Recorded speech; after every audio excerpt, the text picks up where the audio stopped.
News foundation की एक पुकार, घर पर रहिए सपरिवार। Stay home stay safe.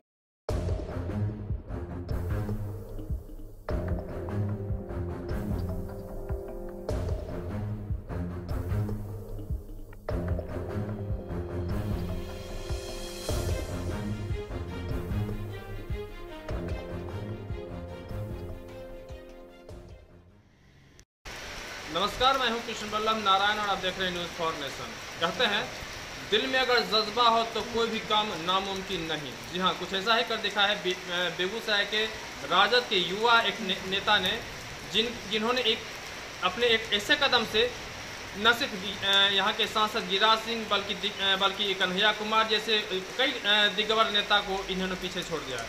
हम बात करेंगे विवेक कुमार की, जिन्होंने गुजरात में या बिहार से बाहर जो छात्र फंसे हुए हैं उनको लाने के लिए उन्होंने 100 बस मुहैया कराई है। ये बात करते हैं उनसे कि इसके पीछे उनकी क्या सोच है।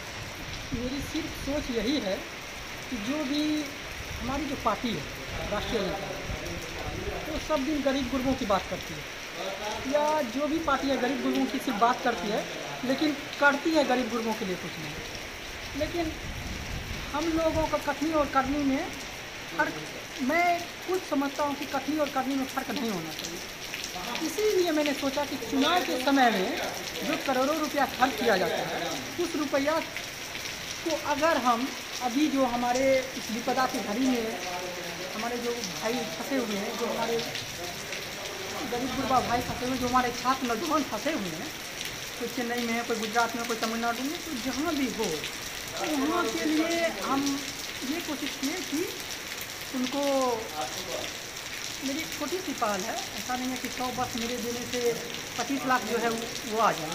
एक मेरी छोटी सी पहल है और मैं विनम्र गुजारिश भी करता हूँ बिहार के तमाम जनप्रतिनिधियों से, तमाम बुद्धिजीवियों से, जो वो आगे आएँ और इस मुहिम को सफल बनाएं और हमारे जो भी भाई बाहर में और प्रवासी भाई फंसे हुए हैं उनको अपने घर में लाने में मदद करें। इन्होंने बहुत अच्छी बात कही है कि कम से कम इनके एक पहल से कम से कम और जो दूसरे जो राजनेता हैं, जो नेता हैं, जो अपने आप को कहते हैं कि कद्दावर नेता हैं, उनको कम से कम इससे कुछ सीख लेनी चाहिए। हमारे साथ हैं इस बस के ऑनर हैं, हम सुधीर जी, हम उनसे बात करने की कोशिश करेंगे कि इसके पीछे उनकी क्या सोच है। हमारी सोच यही है कि उन्होंने जो भी कुछ किया है वह बहुत ही अच्छा है, बहुत ही प्रशंसनीय है, क्योंकि जो भी बच्चे फंसे हुए हैं, हमारे भी कुछ रिलेटिव के बच्चे फंसे हुए हैं, डेली फ़ोन करते हैं कि हम कैसे घर आएंगे, हम कैसे घर आएंगे। उनके मन में एक अशांति फैला हुआ है। अगर वो घर आ जाते हैं, हमारे जितने भी प्रवासी मजदूर हैं, हमारे जितने भी पढ़ाई करने वाले बच्चे हैं, छात्र छात्राएँ हैं, अगर वो घर आ जाते हैं तो वो सुकून की ज़िंदगी जिएंगे, वो बहुत ही बेहतरीन व्यवस्था में जिएंगे। अगर घर में नमक रोटी भी खा के अगर आराम से जिएंगे तो वह बहुत ही बेहतरीन व्यवस्था में जिएंगे। उन्हें अकेलापन एक दहशत के रूप में उन्हें दिखाई देता है, जो दहशत समाप्त हो जाएगा और वह दहशत समाप्त होने से उनकी ज़िंदगी जो है एक नई ज़िंदगी के रूप में शुरुआत होगी। केंद्र सरकार ने जब हामी भर दी, फिर नीतीश कुमार ने साफ हाथ उठा दिया कि नहीं, हम नहीं ला पाएंगे। देखिए, ये इंजीनियर हैं और इनकी सोच हमेशा तकनीकी रूप से होती है। ये हमेशा खजाने को भरने में और जनता को कुछ नहीं देने में ही अपना विश्वास रखते हैं। अगर वो जनता को कुछ देने में विश्वास रखते तो एक छोटा आदमी ये सोच सकता है, तो वो एक पद पर बैठ के क्यों नहीं सोच सकते हैं। उनकी तकनीकी सोच है और वह सोच सिर्फ अपने लिए होता है, जन सेवा के लिए, जन समाज के लिए नहीं होता। कि आजकल के जितने भी आपके बड़े नेता नज़र आते हैं, उन्हें सिर्फ अखबारों में नाम छपाने का रहता है, या लोगों का निमंत्रण स्वीकार करने में या आतिथ्य स्वीकार करने में रहता है, ना कि समाज सेवा में रहता है। समाज सेवा उनके लिए कोई मायने नहीं रखता है।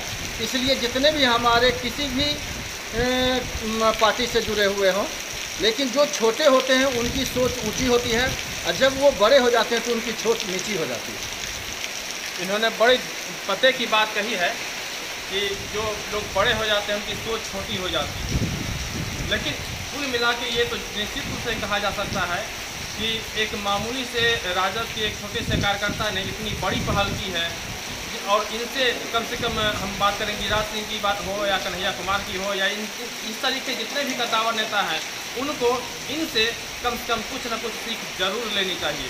बेगूसराय से न्यूज़ फॉर नेशन के लिए मैं कृष्ण बल्लभ नारायण।